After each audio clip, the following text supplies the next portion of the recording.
کے درمیان یہاں سے خطاب کر رہا ہوں. مجھے یہ جب آپ کی کمیٹی والے حضرات آئے تھے, مجھے پہلے تو جگہ کا علم نہیں تھا, لیکن جب بتایا گیا تو میں حیرت میں تھا.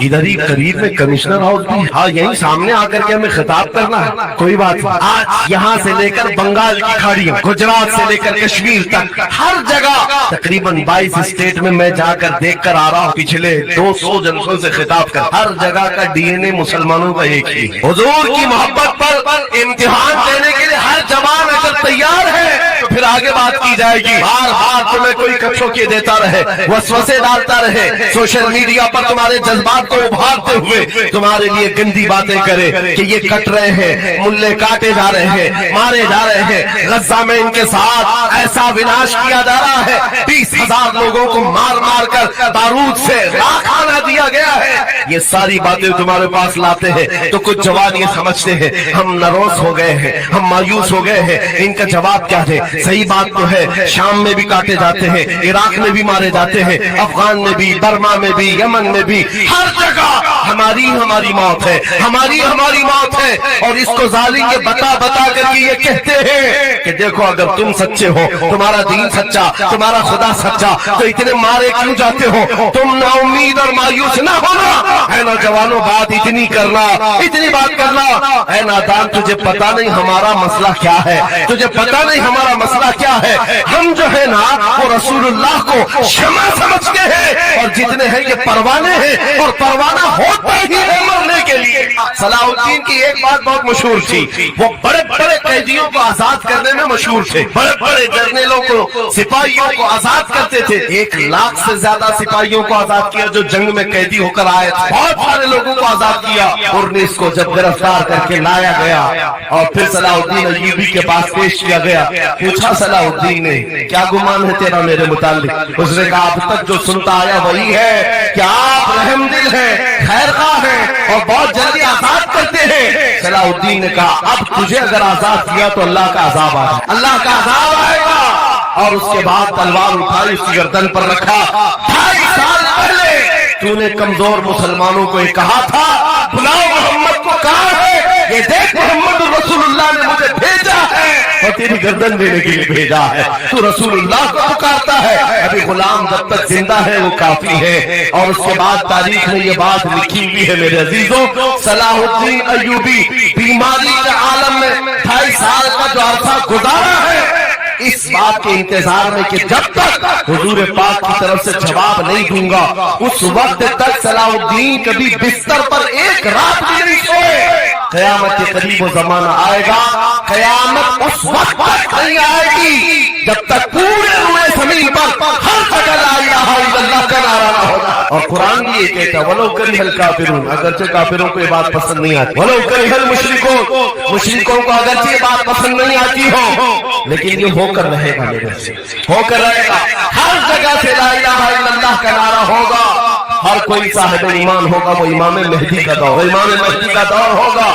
ہماری یہ باتیں کچھ لوگوں کو کڑوی لگتی ہے تو کیا کریں, 1400 سال سے قرآن ہمیں بتا رہا ہے. اور ہم جو بات کر رہے ہیں یہ 100% یقین کے ساتھ کہہ رہے ہیں. چٹی والے بابا نہیں ہیں, مائنڈ پروگرامنگ والے, مائنڈ ریڈنگ والے نہیں ہیں. ہم رسول اللہ کی باتیں تمہارے تک پہنچانے والے. ہماری چٹی غلط ہو سکتی ہے, مدینے کی خبر کبھی نہیں جھوٹی. میرے آقا صلی اللہ تعالیٰ علیہ وسلم کے دربار میں مشرکین آئے تھے, انہوں نے کہا تھا ہم آپ کے ساتھ رہیں گے, بس شرط اتنی ہے کہ ہمارے بتوں پر ایک بار آپ ہاتھ رکھ دو. حضور پاک نے فرمایا ہاتھ تو دور کی بات, نظر اٹھا کے بھی نہیں دے. اور قرآن کی پوری سورہ نازل, قل یا ایھا الکافرون لا اعبد ما تعبدون, اے محبوب آپ فرما دے اے کافروں میں اس کی عبادت نہیں کرتا جس کی تم کرتے ہو. ارے سب حالات ہو گئے, ابھی ختم ہو گیا, کیا کرنا ہے. ایک جملہ میرا نوٹ کر کے یاد رکھو, کسی مسجد میں ایک بت رکھ دینے سے مسجد بت کدا کبھی نہیں بنتی. مسجد بت کدا کبھی نہیں بنتی. تاریخ گواہ ہے, کعبے کے اندر 360 رکھے تھے, تب بھی کعبہ کعبہ ہی تھا. مراد آباد کے اس عالم ربانی جن کی زبان میں اللہ نے بلا کی تاثیر دی تھی، جب بولتے تھے تو ہزاروں کا مجمع رونے لگتا تھا، حضور کی محبت میں دل دھڑکنے لگتا تھا۔ اس کفایت علی کافی کو انگریزوں نے گرفتار کیا، اس لیے کہ انگریزوں کے زمانے سے آج تک یہ بات چلی آ رہی ہے، توپوں سے اتنا ڈر نہیں لگتا جتنا علماء کی زبانوں سے ڈر لگتا ہے۔ کوئی گل باقی رہے گا نہ چمن رہ جائے گا، پر رسول اللہ کا دین حسن رہ جائے گا، سب فنا ہو جائیں گے کافی وہ، لیکن حشر تک نام حضرت کا زبانوں پر چلن رہ جائے گا۔ مراد آباد اور بریلی میں سے 100 کلومیٹر کا فاصلہ ہے، ایک عاشق کو تم نے پھانسی دے دی۔ یہی زمانہ ہے جب اعلیٰ حضرت بریلی میں پیدا ہو رہے ہیں، انگریزوں کے خواب و خیال میں بھی نہیں ہے ایک عاشق کے ختم ہونے کے بعد دوسرا جو اٹھے گا وہ کیا ہنگامہ کرے گا، اور بریلی کے تاجدار نے ہنگامہ ایسا کیا ہے چپے چپے سے آج آواز آتی ہے، ڈال دی قلب میں عظمت مصطفیٰ سیدی اعلیٰ حضرت اعوذ باللہ من الشیطان الرجیم بسم اللہ الرحمن الرحیم وَلِلَّهِ الْعِزَّةُ وَلِرَسُولِهِ وَلِلْمُؤْمِنِينَ وَلَكِنَّ الْمُنَافِقِينَ لَا يَعْلَمُونَ صدق اللہ مولانا العظیم۔ بارگاہ رسالت معاذ صلی اللہ تعالی علیہ وسلم میں ایک مرتبہ درود پاک کا ہدیہ پیش کریں۔ اللہم صلی علی سیدنا مولانا محمد معدن الجود والکرم وآلہ واصحابہ الکرام وابنہ الکریم وبارک وسلم صلاة دائمة سرمدا ابدا۔ آبرو امام زنام مصطفیٰ، ہم سب کی عزت و آبرو مصطفیٰ کریم کے نام سے وابستہ ہے، اور جس کو امام اہل سنت فاضل بریلوی رحمۃ اللہ تعالیٰ علیہ فرماتے ہیں، عرض کرتے ہیں، یا رسول اللہ خلق کے حاکم ہو تم، رزق کے قاسم ہو تم، خلق کے حاکم ہو تم، رزق کے قاسم ہو تم، جو ملا تم سے ملا تم پہ کروڑوں درود۔ ہمارے پاس جو کچھ بھی ہے وہ مصطفیٰ کریم صلی اللہ تعالیٰ علیہ وسلم سے ہمیں دیا گیا ہے۔ اسی کو اعلیٰ حضرت یوں بھی کہتے ہیں بارگاہ مصطفیٰ کریم صلی اللہ تعالیٰ علیہ وسلم میں، یا رسول اللہ تم ہو حفیظ و مغیث، کیا ہے وہ دشمن خبیث؟ تم ہو حفیظ و مغیث، کیا ہے وہ دشمن خبیث؟ تم ہو تو پھر خوف کیا، تم پہ کروڑوں درود۔ یعنی کل اثاثہ ہمارے پاس، کل کائنات ہمارے پاس جو ہے تاجدار مدینہ کی ذات ہے۔ اسی لیے میرے عزیزوں، فاضل بریلوی رحمۃ اللہ تعالیٰ علیہ نے جو فرمایا اس کا کل خلاصہ یہی ہے کہ ہمارے پاس جو کل کائنات ہے وہ تاجدار مدینہ کی ذات ہے۔ اسی لیے سنیوں، آج ہمارے پاس سے بہت ساری چیزیں چھن گئی ہیں، لوٹ لی گئی، ختم ہو گئی ہیں، لیکن اس کے باوجود بھی آپ کے لیے حکم یہ ہے کہ آپ کو نراش ہو کر، مایوس ہو کر جینے کی کوئی بھی ضرورت نہیں، کبھی ضرورت نہیں۔ اگرچہ ہمارا گھر، ہماری چھت اور سب کچھ لٹ جائے، تب بھی ہم فقر کے ساتھ اس زمین پر جی سکتے ہیں۔ وجہ کیا ہے؟ دنیا کے پاس تخت و تاج تو آ سکتا ہے، لیکن گنبد خضرا کی چھاؤں ہمارے پاس۔ نبی پاک صلی اللہ تعالیٰ علیہ وسلم کی جو نسبت پاک ہے، یہ تمہارے فخر کے لیے کافی ہے، تمہاری عزتوں کے لیے کافی ہے۔ ایک مرتبہ ایسا ہوا، بخاری شریف کی حدیث بھی ہے کہ رسول پاک صلی اللہ تعالیٰ علیہ وسلم ایک جنگ سے آنے کے بعد مال غنیمت جب تقسیم فرما رہے تھے، جو مال ہوتا تھا وہ مجاہدین صحابہ کے درمیان بانٹا جاتا تھا۔ تو جنگ میں شریک جو صحابہ تھے اس میں مہاجرین بھی تھے، انصار بھی تھے، اور آپ جانتے ہیں مہاجرین جو ہجرت کر کے آئے ہوئے مکہ سے، اور انصار جو مدینہ طیبہ کے رہنے والے۔ اب حضور پاک صلی اللہ تعالیٰ علیہ وسلم نے جب مال تقسیم فرمایا تو اس میں مہاجرین کو تھوڑا سا مال زیادہ دے دیا، مہاجرین کو مال تھوڑا سا زیادہ دے دیا گیا اور انصار کو مال تھوڑا سا کم دیا گیا۔ یہ بات پھیلنے لگی، اور جب حضور پاک صلی اللہ تعالیٰ علیہ وسلم کی بارگاہ میں یہ بات آئی کہ انصار کے درمیان یہ بات چل رہی ہے کہ اللہ کے نبی صلی اللہ تعالیٰ علیہ وسلم نے مہاجرین کو تھوڑا سا مال زیادہ دے دیا ہے، مہاجرین کو تھوڑا سا مال زیادہ دے دیا ہے، اپنے گاؤں والوں کو زیادہ مال دے دیا ہے، تو یہ بات جب پھیلی تو حضور پاک صلی اللہ علیہ وسلم نے انصار قبیلے کے سردار سعد بن معاذ کو بلایا اور پوچھا کیا تمہارے قبیلے میں یہ بات چل رہی ہے؟ انہوں نے کہا ہاں یا رسول اللہ، انصار کے دلوں میں یہ بات آئی ہے کہ آپ نے مال مہاجرین کو تھوڑا زیادہ دیا۔ حضور نے فرمایا بلاؤ سارے انصار، ایک جگہ بلایا اور اس پر جب سارے انصار جمع ہوئے تو پوچھا حضور نے کیا تمہارے دلوں میں ایسی بات ہے کہ میں نے مال مہاجرین کو تھوڑا زیادہ دے دیا؟ سبوں نے کہا ہاں ہمارے دل میں یہ بات چل رہی ہے، مال کے لیے بات تھی۔ نبی پاک صلی اللہ علیہ وسلم نے ایسی تقریر فرمائی تھی، ایسا خطبہ دیا تھا، انصار کی آنکھیں بھیگ گئی، صحابہ کہتے ہیں ہماری گاڑیوں سے آنسو گر رہے تھے۔ اللہ کے نبی صلی اللہ علیہ وسلم نے فرمایا، طویل حدیث آخری جملہ میں کہہ رہا ہوں جو میرے لیے عنوان سے ریلیٹڈ ہے، میرے گفتگو سے ریلیٹڈ جو بات ہے وہ عرض کر رہا ہوں۔ نبی پاک صلی اللہ علیہ وسلم نے فرمایا اے انصار، یہ بات صحیح ہے کہ میں نے تھوڑا مال مہاجرین کو زیادہ دیا ہے، لیکن کیا تم اس بات سے راضی نہیں ہو؟ کیا اس بات سے تم مطمئن نہیں ہو کہ لوگ ساری دنیا لے جائیں اور جس کے پاس دنیا نہ ہو وہ محمد رسول اللہ کو لے جائے؟ جن غریبوں کے پاس مال نہ ہو، میرے آقا نے فرمایا وہ اللہ کے رسول کو ساتھ لے جائے۔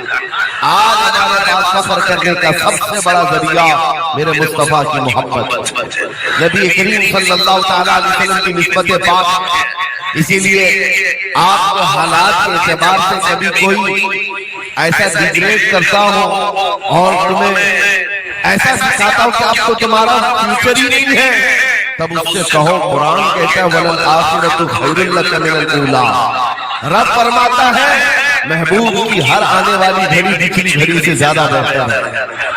آئے گا اچھا وقت بھی آئے گا، اندھیرے میں ہم بیٹھے ہیں تو اس کا مطلب یہ نہیں ہے کہ صبح ہوگی ہی نہیں، صبح تو ہونی ہے، اجالا تو آنا ہی ہے، لیکن آپ سب کو میرے عزیزوں اس دور میں جس پر جمے رہنا ہے وہ کیا ہے؟ وہ ایمان پر استقامت ہے، اپنے دین کا سودا ہونے نہیں دینا، حضور پاک کی محبت میں کوئی کمی آنے نہ دینا۔ میں تو کہتا ہوں اس خچر سے زیادہ غیرت مند کون ہو سکتا ہے جو مدینہ طیبہ کا ہے؟ گدھا جس کو آپ کہہ سکتے ہو یا گھوڑا جس کو کہہ سکتے ہو، ان دونوں کے بیچ میں ایک نسل ہوتی خچر کی، خچر۔